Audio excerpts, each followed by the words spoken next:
Pendant des décennies, Juliette Binoche a captivé le public avec ses performances envoûtantes et sa beauté troublante. De rôle primé à des moments de pure humanité à l'écran comme en dehors, elle est devenue une icône du cinéma français et un symbole de force et de vulnérabilité. Mais malgré tout son succès public, la vie personnelle de Binoche est restée un mystère, une énigme enveloppée de rumeurs, de romances murmurées et de rares aperçus de son cœur. Aujourd'hui, à l'âge de 61 ans, dans un moment de franchise inattendue, elle révèle quelque chose qui stupéfie aussi bien ses fans que ses proches. Après toutes ces années, après tous les hommes qui ont traversé sa vie, il y en a un qu'elle n'a jamais cessé d'aimer. Un homme qui, malgré les ruptures, la distance et le passage du temps, occupe encore une place sacrée dans son âme. Alors, qui était cet amour insaisissable? Et pourquoi, après des années de silence, Juliette a-t-elle enfin choisi de parler? Déroulons ensemble l'histoire d'amour méconnue de Juliette Binoche, une histoire marquée par la passion, la douleur et un désir qui ne s'est jamais vraiment éteint. La femme derrière le rideau. Juliette Binoche a toujours occupé une place rare dans le cinéma, un espace où le génie artistique rencontre la vulnérabilité émotionnelle. Elle ne se contente pas de jouer des personnages, elle les habite. Qu'elle parle français, anglais ou polonais à l'écran, Binoche transcende les barrières linguistiques pour transmettre quelque chose de bien plus puissant. La vérité. Dès les débuts de sa carrière, il était clair que Juliette n'était pas simplement un joli visage de plus dans l'industrie cinématographique française. Elle possédait une intelligence émotionnelle qui lui permettait de s'immerger dans ses rôles avec une profondeur désarmante. Sa percée a eu lieu dans les années 1980 avec Rendez-vous réalisé par André Téchiné, un récit envoûtant d'amour et de perte. Ce fut la première occasion pour le public de découvrir le paradoxe Binoche. À la fois fragile et forte, brute et élégante, tout cela en un seul être. Mais c'est sa collaboration avec le réalisateur polonais Krzysztof Kieślowski dans l'iconique Trois couleurs, bleu qui l'a propulsée au rang de légende du cinéma. Dans ce film, elle incarne Julie, une femme en deuil après la mort de son mari et de sa fille dans un accident de voiture. Le rôle demandait plus qu'une simple performance. Il exigeait une honnêteté à nu. Et Binoche a livré cette vérité. Chaque regard, chaque silence devenait une fenêtre sur le paysage intérieur du chagrin. Le film lui a valu la coupe Volpi de la meilleure actrice à la Mostra de Venise et a solidifié sa place parmi les actrices les plus importantes de sa génération. Elle a ensuite enchaîné avec des rôles aussi variés que stimulants. Dans Le Patient anglais, elle interprète Anna, une infirmière franco-canadienne installée dans un monastère abandonné pendant la Seconde Guerre mondiale. Le film a remporté 9 Oscars, dont celui du meilleur film, et Binoche elle-même a reçu l'Oscar de la meilleure actrice dans un second rôle. Malgré la présence d'un casting prestigieux, elle s'est distinguée par une interprétation lumineuse et retenue qui exprimait toute la force et la tristesse d'une femme marquée par la guerre. Chocolat lui a apporté une reconnaissance différente. Dans cette comédie romantique teintée de magie, elle joue Vianne Rocher, une mère célibataire qui ouvre une chocolaterie dans un village français conservateur pendant le carême. Ce rôle a révélé l'étendue de son talent. Binoche pouvait non seulement porter des drames émotionnels lourds, mais aussi insuffler chaleur, humour et sensualité discrète à des œuvres plus légères. Le film lui a valu une nouvelle nomination aux Oscars et a élargi son rayonnement à l'international. Mais Juliette Binoche n'a jamais choisi ses rôles en fonction de leur potentiel commercial ou de la célébrité. Elle a refusé d'innombrables offres de blockbusters au profit de projets plus modestes et risqués qui lui permettaient d'explorer des territoires émotionnels complexes. Des films comme Copie conforme, où elle donne la réplique à William Schimmel dans une exploration nuancée de l'identité et de l'illusion signée Abbas Kiarostami, ont montré son attachement profond au cinéma comme quête intellectuelle et émotionnelle. Ce rôle lui a valu le prix d'interprétation féminine au Festival de Cannes, faisant d'elle l'une des rares actrices à avoir remporté les 3 plus grands prix européens d'interprétation, à Cannes, Berlin et Venise. Ce qui distingue Binoche, ce n'est pas seulement sa capacité à incarner le chagrin, le désir ou la résilience. C'est l'authenticité qu'elle insuffle à chaque rôle. Les réalisateurs louent souvent son approche intuitive du jeu, sa manière de rejeter les répétitions au profit d'une découverte spontanée de la vérité sur le plateau. C'est un numéro d'équilibriste que peu d'acteurs osent tenter.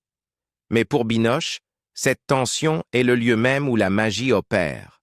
Une partie de cette magie provient d'une vie marquée par la réflexion silencieuse. Élevé dans une famille baignée d'art, son père était sculpteur et metteur en scène, sa mère actrice, la voix de la scène semblait presque inévitable. Pourtant, ce n'était pas un héritage joyeux.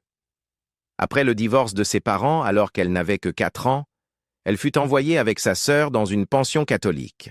Cette fracture émotionnelle précoce a laissé des traces profondes.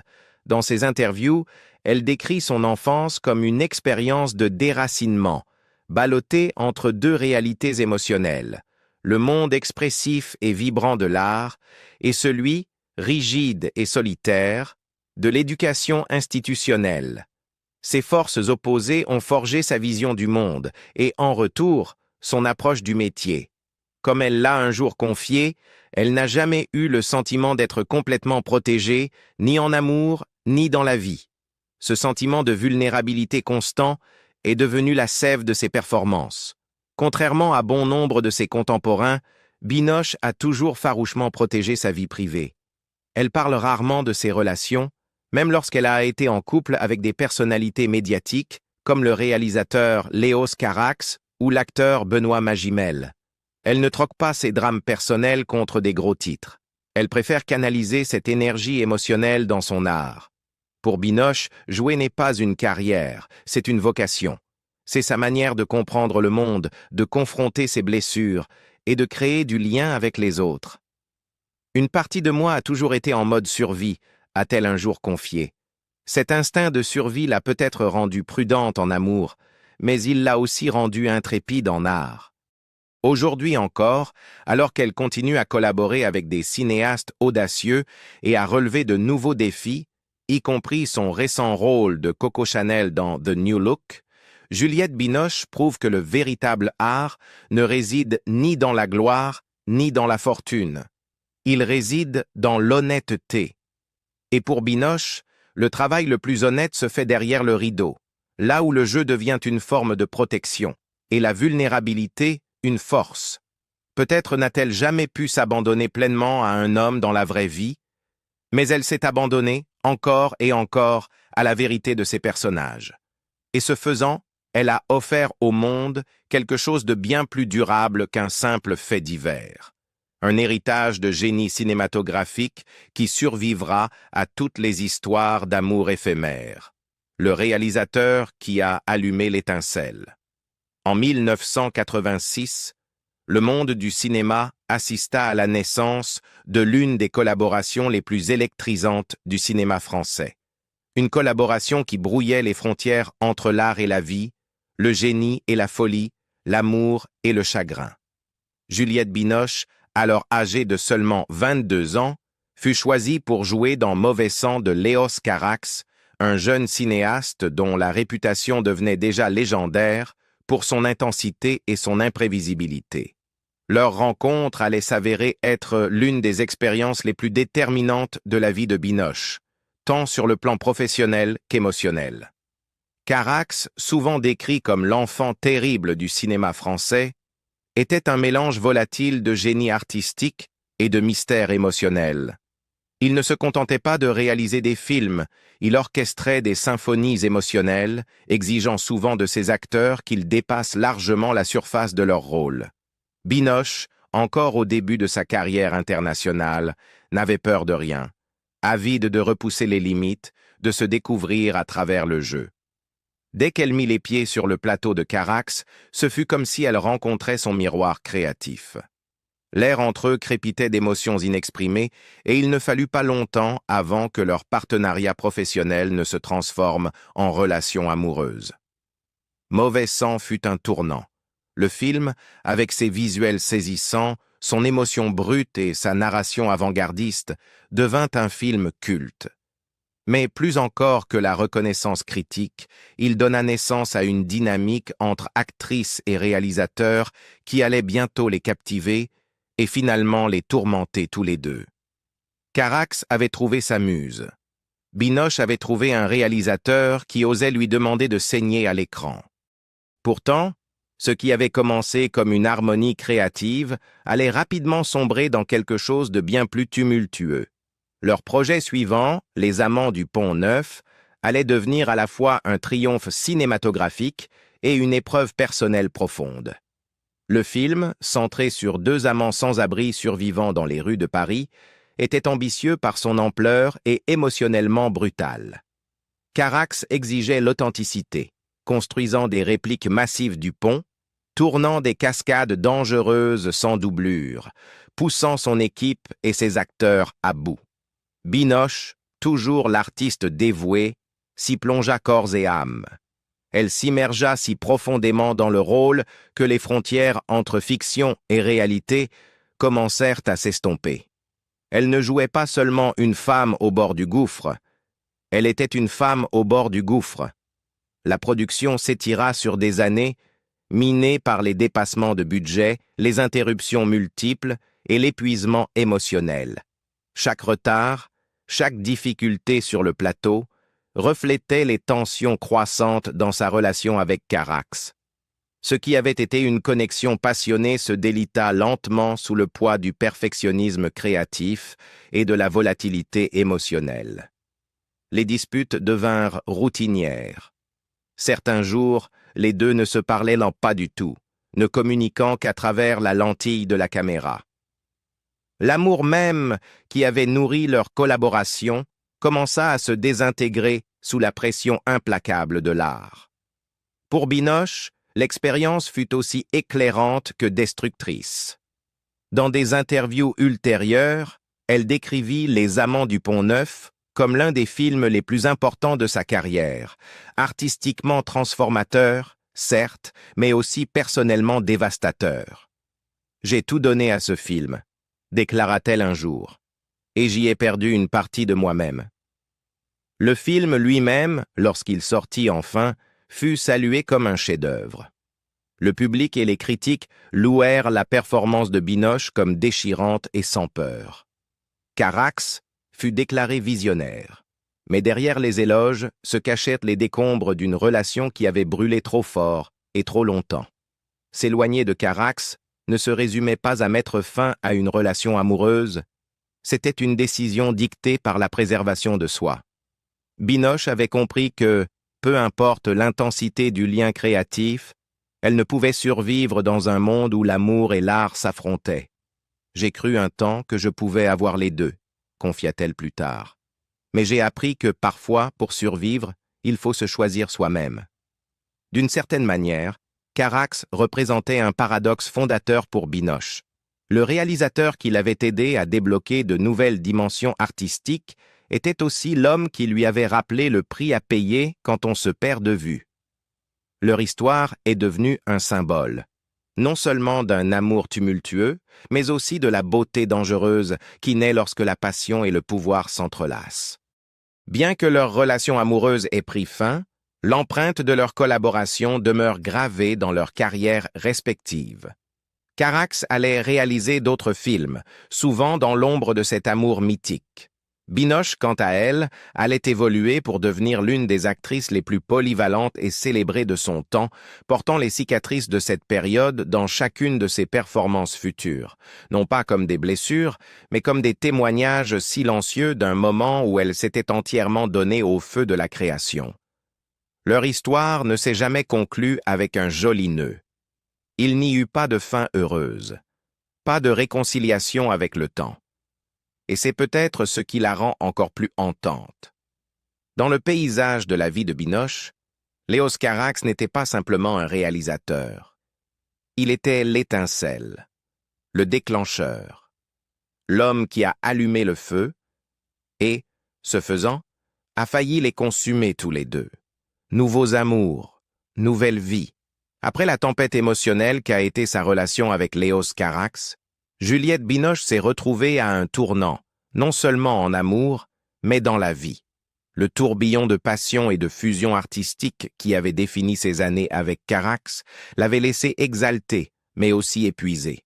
C'était comme si elle avait besoin de redécouvrir un rythme plus calme, quelque chose de plus ancré que le chaos de l'amour sur un plateau de tournage. Ainsi, au début des années 1990, Binoche s'éloigna du cœur fébrile des cercles créatifs du cinéma et s'ouvrit à une forme d'intimité différente, une intimité ancrée non pas dans la performance ou la perfection, mais dans la simplicité. C'est durant cette période qu'elle entama une relation avec André Hallé, un plongeur professionnel dont le monde était bien éloigné de l'univers instable du show business.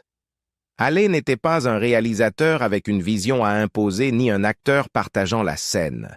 C'était quelqu'un avec une profonde connexion à l'océan, au silence et à la discipline de plonger dans des profondeurs inconnues. Peut-être que c'était cela l'attrait pour Juliette. Après des années à vivre en sur-régime émotionnel, Hallé représentait une forme de sérénité. Leur romance ne fit pas les gros titres.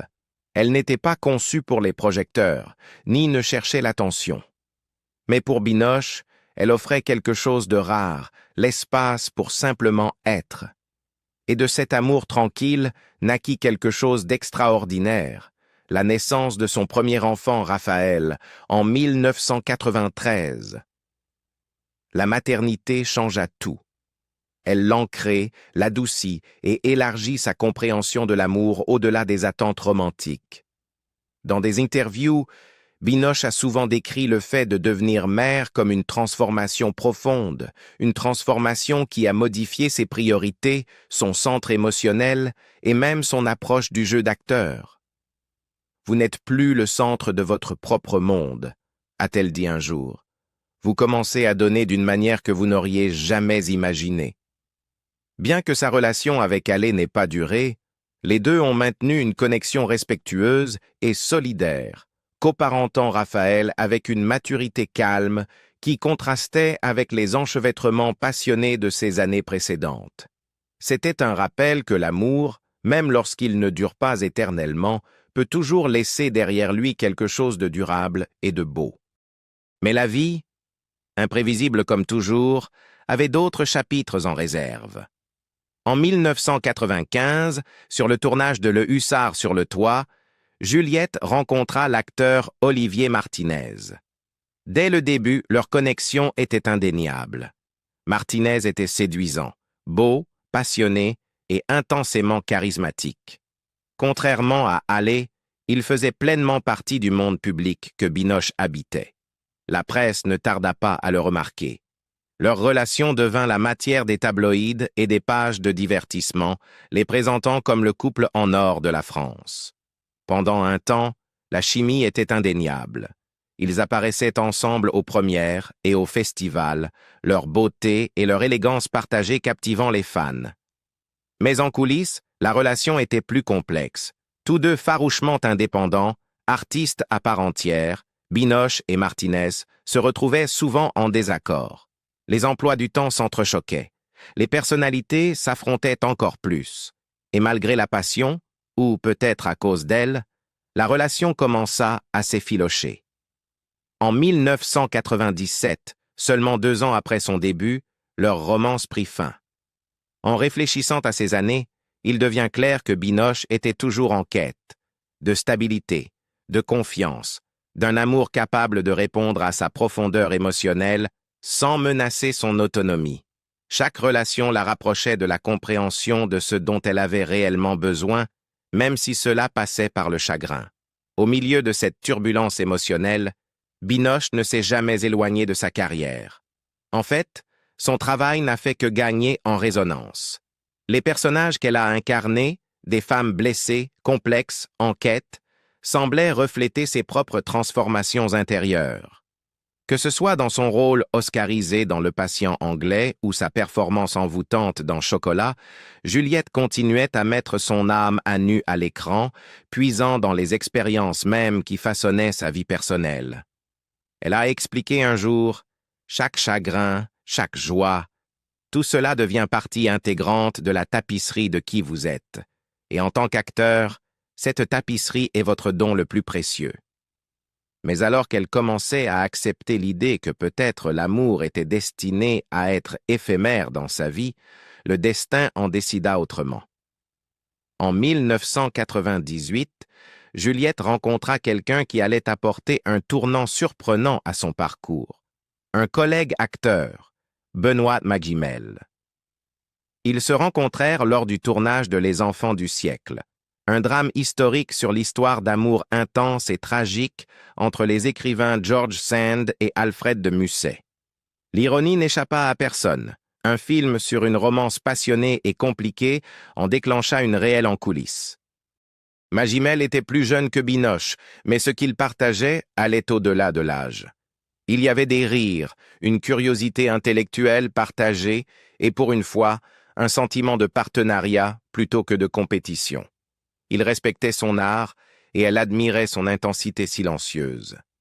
Il y avait entre eux une douceur, une volonté partagée de laisser la relation évoluer sans se précipiter vers une fin de conte de fées. En 1999, Binoche devint mère pour la deuxième fois avec la naissance de leur fille Anna. Contrairement à ses relations précédentes, cette phase de sa vie semblait plus complète, plus stable. Il y avait une domesticité, un sentiment de normalité qu'elle n'avait pas connu auparavant. Elle équilibrait la maternité avec sa carrière cinématographique, emmenant souvent ses enfants sur le plateau, déterminée à ne pas laisser le travail la priver de sa présence dans leur vie. Bien que sa relation avec Magimel ait finalement pris fin au début des années 2000, cela ne s'est pas fait avec amertume. Tout comme sa connexion avec Allé, elle a laissé derrière elle un héritage d'amour sous la forme de leur fille et un chapitre de la vie de Juliette qu'elle se remémore avec gratitude plutôt qu'avec regret. Un amour né à l'écran. En 1999, Juliette Binoche fut choisie pour incarner l'écrivaine George Sand dans Les Enfants du siècle, un film retraçant la relation passionnée entre Sand et le poète Alfred de Musset. Son partenaire à l'écran était Benoît Magimel, une étoile montante du cinéma français. Il avait 10 ans de moins qu'elle, était fougueux et débordait de talent brut. À l'écran, leur alchimie était palpable. Hors caméra, cela devint rapidement quelque chose de plus. Malgré la différence d'âge, leur lien était intense. Ceux qui les connaissaient parlaient d'une connexion électrique et étonnamment domestique. Juliette trouva en Benoît une forme de passion brute, sans filtre, profondément authentique. Leur amour grandit vite, et leur famille aussi. En décembre 1999, Juliette donna naissance à leur fille, Hannah.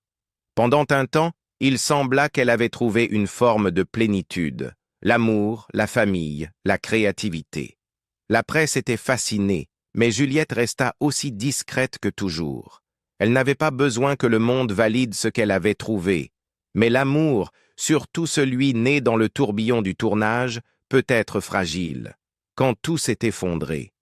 En 2003, les fissures commencèrent à apparaître.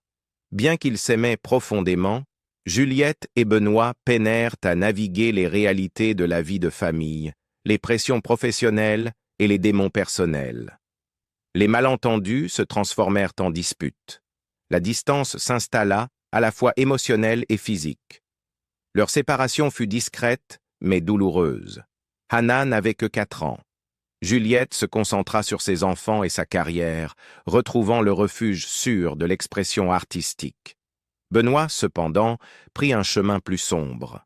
Dans les années qui suivirent leur rupture, il lutta contre des problèmes de dépendance et des ennuis judiciaires, dont un cas très médiatisé de conduite en état d'ivresse et des périodes d'instabilité. Des amis révélèrent plus tard que Benoît ne s'était jamais vraiment remis de Juliette. C'était elle, confia un proche. Il ne l'a jamais dit publiquement, mais tout son entourage le savait. Et Juliette? Elle avança avec grâce, mais sans jamais ouvrir son cœur de la même manière. Le retour discret du respect. Malgré leur séparation, Juliette et Benoît restèrent liés par leur fille. Au fil des années, il y eut des moments de tension, mais aussi des éclairs de compréhension silencieuse. Ils parlaient rarement l'un de l'autre en public, mais lorsqu'ils le faisaient, il n'y avait aucune amertume, seulement une trace de quelque chose de non dit. En 2023, plus de 2 décennies après le début de leur romance, ils se retrouvèrent professionnellement dans La Passion de Dodin Bouffant. Le tournage fut serein, élégant, un contraste frappant avec les turbulences émotionnelles de leur passé. Les voir à l'écran à nouveau donnait l'impression d'assister à une danse entre deux fantômes. Lorsque Benoît remporta le César du meilleur acteur cette année-là, Juliette partagea un hommage public qui surprit les fans. « Bravo, Benoît. Je suis si heureuse pour toi. Tu le mérites. » C'était simple, sincère. Mais ces quelques mots disaient ce qu'un millier d'interviews n'auraient jamais pu exprimer, la confession inattendue. Puis vint le moment que personne n'avait vu venir. Dans une interview intime, presque chuchotée, Juliette Binoche brisa enfin le silence. « J'ai aimé à plusieurs reprises, dit-elle, mais il y a un homme que je n'ai jamais cessé de porter en moi. Même quand c'était fini, même quand c'était douloureux, il est resté en moi, dans mes souvenirs, dans mon imaginaire, dans ma fille. » Bien qu'elle ne l'ait pas nommé, il était évident de qui elle parlait. Les années, l'histoire, l'enfant qu'il partageait, tout désignait Benoît. « Je crois qu'une partie de moi a toujours espéré qu'on retrouverait notre chemin, poursuivit-elle. Pas nécessairement comme amants, mais comme deux personnes qui se sont aimées profondément et qui s'aiment peut-être encore, à leur manière, dans le silence. » Ce n'était pas un grand geste, ni un appel à la réconciliation. C'était quelque chose de plus courageux, la vérité, dite sans attente. Un amour sans itinéraire. Pourquoi maintenant? Pourquoi, après des années de silence, Juliette a-t-elle choisi de parler? Peut-être est-ce la clarté qui vient avec l'âge, ou le réconfort de savoir que le temps adoucit même les souvenirs les plus tranchants. Ou peut-être est-ce la prise de conscience que l'amour n'a pas besoin de se terminer pour être réel. Il peut vivre en arrière-plan, sans étiquette, sans revendication, mais indéniablement présent. La confession de Juliette nous rappelle que toutes les histoires d'amour n'ont pas de début clair, ni de fin bien rangée. Certaines restent ouvertes, certaines vont et viennent, reviennent quand on s'y attend le moins. Elles ne demandent ni sympathie, ni applaudissements. Elle offre quelque chose de bien plus rare à notre époque de romances mises en scène et de déclarations sur Instagram. Une vérité brute, imparfaite. Peut-être que dans chaque vie, il existe un amour inoubliable. Peu importe le temps passé, peu importe la distance qui a pu s'installer entre deux êtres. Pour Juliette Binoche, ce n'était pas un conte de fées parfait, mais un souvenir vivant, puissant, qui ne pourra jamais être remplacé. Et parfois, il faut toute une vie pour enfin trouver le courage de nommer cet amour à voix haute. Et vous?